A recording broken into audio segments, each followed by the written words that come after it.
एक समय की बात है, हिमालय के घने जंगलों में एक स्वच्छ जलाशय के किनारे बर्फीले पहाड़ों के बीच एक शांतिपूर्ण हंस का निवास था। यह हंस बहुत ही सुंदर और बुद्धिमान था और उसकी शांति और सौम्यता के कारण अन्य पक्षी और जानवर उसकी बहुत इज्जत करते थे। उसकी चोंच मोती जैसी चमकती थी और उसके पंख सूर्य की किरणों में सफेद बादलों जैसे दिखाई देते थे। एक दिन हंस जलाशय के किनारे विश्राम कर रहा था कि अचानक एक शिकारी आ पहुंचा। शिकारी ने हंस को देखकर तीर चलाने की कोशिश की, लेकिन हंस की चालाकी के कारण शिकारी असफल रहा। हंस ने उड़कर अपनी जान बचाई, लेकिन शिकारी ने उसका पीछा नहीं छोड़ा। शिकारी की योजना थी कि वह हंस को किसी प्रकार फंसा लेगा और फिर उसे बेचकर बहुत धन कमाएगा। इसी भागदौड़ में हंस को चोट लग गई और वह उड़ नहीं पा रहा था। थकान और भय से हंस एक घने वृक्ष की छाव में जा छिपा। कुछ देर बाद एक निर्दयी लोमड़ी वहां आई। लोमड़ी ने हंस को घायल देखकर सोचा कि यह एक आसान शिकार हो सकता है।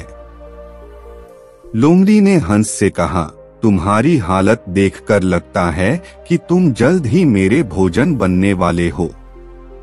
कोई तुम्हारी मदद करने नहीं आएगा। हंस ने बहुत ही शांति से उत्तर दिया, लोमड़ी, मैं जानता हूँ कि मेरी हालत नाजुक है, लेकिन इस जंगल में न्याय जरूर है। कोई न कोई मुझे बचाने जरूर आएगा। लोमड़ी उसकी बातों पर हंस पड़ी और चली गई। लेकिन हंस का आत्मविश्वास नहीं टूटा। उसने अपने घावों के बावजूद खुद को मजबूत बनाए रखा और आशा की कि जल्द ही कोई मदद करेगा। इसी बीच जंगल के एक कोने से एक साधु का आगमन हुआ।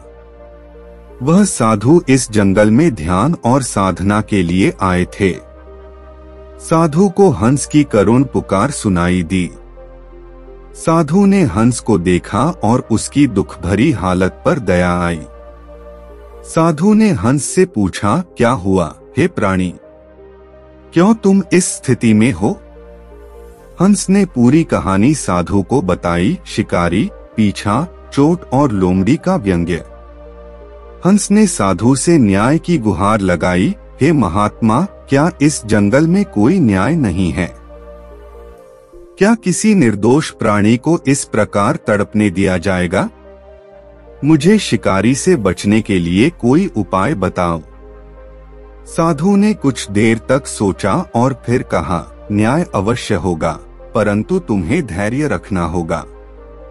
इस संसार में कर्म और न्याय का चक्र अटल है। जो जैसा कर्म करता है उसे वैसा ही फल मिलता है। तुमने कभी किसी का बुरा नहीं किया, इसलिए तुम्हें भी अच्छे परिणाम प्राप्त होंगे।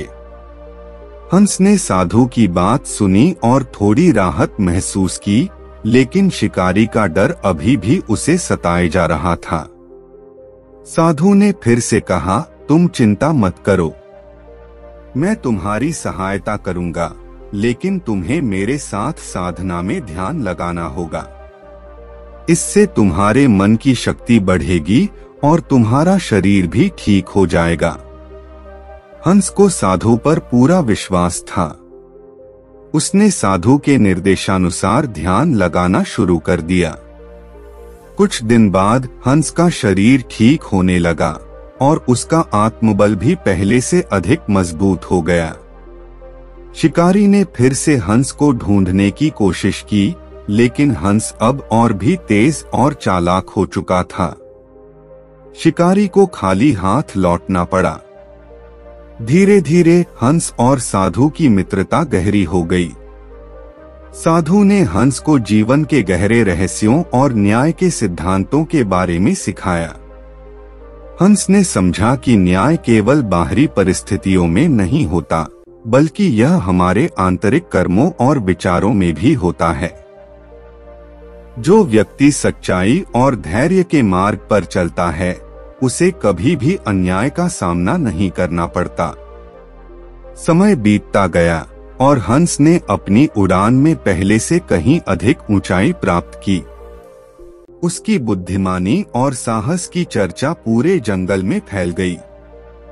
शिकारी और लोमड़ी जैसे स्वार्थी प्राणी अब उससे दूर ही रहते, क्योंकि वे जानते थे कि अब यह हंस केवल एक साधारण पक्षी नहीं है, बल्कि एक साधु का शिष्य है, जिसे जीवन के सच्चे न्याय का ज्ञान प्राप्त हो चुका है।